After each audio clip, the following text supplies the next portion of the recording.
Hi, everybody. I'm Jimmy DeYoung. I want to welcome you to another edition of Prophecy Moment. Welcome to our home. We're so glad to have you along. I want to take 5 or 10 minutes to talk about something that will help us recognize how the Lord is the one who not only was the creator of the earth, but also is the future and can tell us about the future as well. The other day, I was doing my hour-and-a-half long weekly program, my broadcast, Prophecy Today. By the way, you can hear that if you do not have a network affiliate in your area. You can go to my website, prophecytoday.com, scroll down about halfway through the home page, and there you'll find Prophecy Today Network. That's live streaming in our program every Saturday at 1 p.m. East Coast time is available for you, and we'd love to have you listen in an hour and a half when we talk with our broadcast partners from all over the world. They give us the latest details behind events that are happening, current events that may well be setting the stage for Bible prophecy to be fulfilled. Again, that's streaming radio broadcast on my website, prophecytoday.com. Scroll down halfway through the home page, and there you'll find Prophecy Today Network.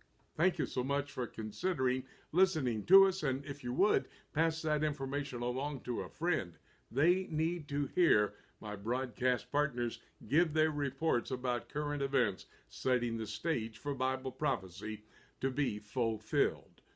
One of my broadcast partners is Dr. DeYoung. He's a scientist, he's an astronomer, a former professor at Grace College in Winona Lake, Indiana, recently retired, and I was talking to him about the stars. In our conversation, Don said to me, and I was asking him about how many galaxies there may well be in our universe. He said the number would be about 100 billion galaxies. Well, then I asked him, what about the stars in each of those galaxies? Well, he said, in those 100 billion galaxies, there's about 100 billion stars in each of them. I'm not going to do the math. Maybe you can do the math. I would not be able to pronounce it even if I was able to do the math. But that is a lot of stars. And then he reminded me in our conversation, Don said, and do you know Jesus brought those stars and those galaxies into existence with 4 words, and the stars also. That's over there in the book of Genesis, chapter 1, verses 14 to 19. The Lord did that, and we know that Jesus Christ was the creator. Colossians chapter 1 and verse 16, by him were all things created. We know he did it in a 24-hour day, the book of Exodus, chapter 20 and verse 11. And we know that Jesus Christ brought the heavenly lights into existence on the 4th day of creation. Early on in the day, he brought the greater light, that would be the sun, into existence. And then he brought the lesser light, the moon, into existence. And finally, with simply 4 words, and the stars also, he brought them into their existence. 100 billion stars in 100 billion galaxies all across this universe. Well, Jesus Christ was the creator. We know that when we go back to the book of Revelation. Revelation chapter 1, and when you get there to the portion of the scripture where Jesus is talking about himself, he makes this statement. I am the Alpha and the Omega. Those are the first and the last words of the Greek alphabet, the Alpha and the Omega. And then he says, I am the beginning and the end. And what he was really talking about, I am the creator, and I'm also that which is in the future. I know the future. The book of Revelation, chapter 19 and verse 10 says that Jesus is the spirit of prophecy. He's the centrality. He's the focus of all of Bible prophecy. What I love about the fact that not only he brought the stars into existence and all the galaxies, he knows the future as well. That book, Revelation, was given by God to Jesus Christ who then delegated an angel to give that to John the Revelator to help us know what the future would hold. There's a very interesting look at the beginning, the first 4 chapters of the book of Revelation I want to bring to your attention.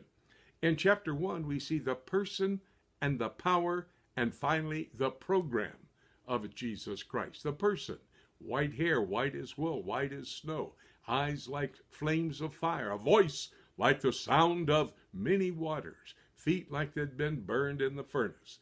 That is a verbal description of the resurrected, soon coming Jesus Christ. That's the person of Christ. The power is displayed there in chapter 1 and verse 18, where it talks about Jesus making the statement, I am he that was alive and dead, and now stand before you alive. That is his personal testimony of the fact that he did resurrect from the dead. That makes him the cornerstone of our salvation, our faith, but also the foundation for Bible prophecy.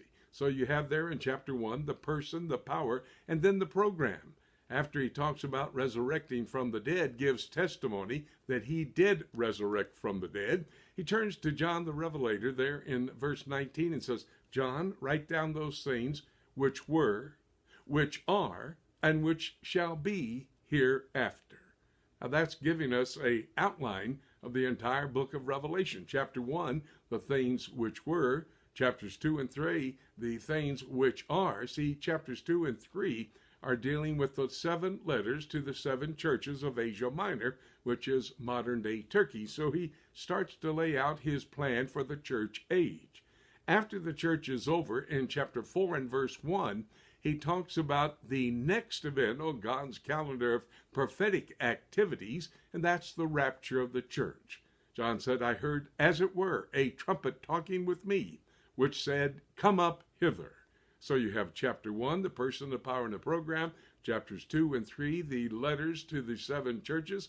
Chapter 4, the rapture of the church. Chapter 4, verse 1. Then from chapter 4, verse 2, through chapter 19, verse 10, you have 16 chapters of detailed information about what Jesus referred to as the tribulation period, a 7-year period of time of judgment upon the earth for the purpose of bringing the earth and earth dwellers under submission. So then God the Father can give Jesus his kingdom, make him King of Kings and Lord of Lords. Now, did you hear how that unfolded? Chapter 1, the person, the power, and the program of Jesus Christ. Chapters 2 and 3, the letters to the 7 churches. Chapter 4, verse 1, the rapture of the church. And then after that, 16 chapters of detailed information about that tribulation period. Unique is the fact that the word church is used 19 times in those first 3 chapters.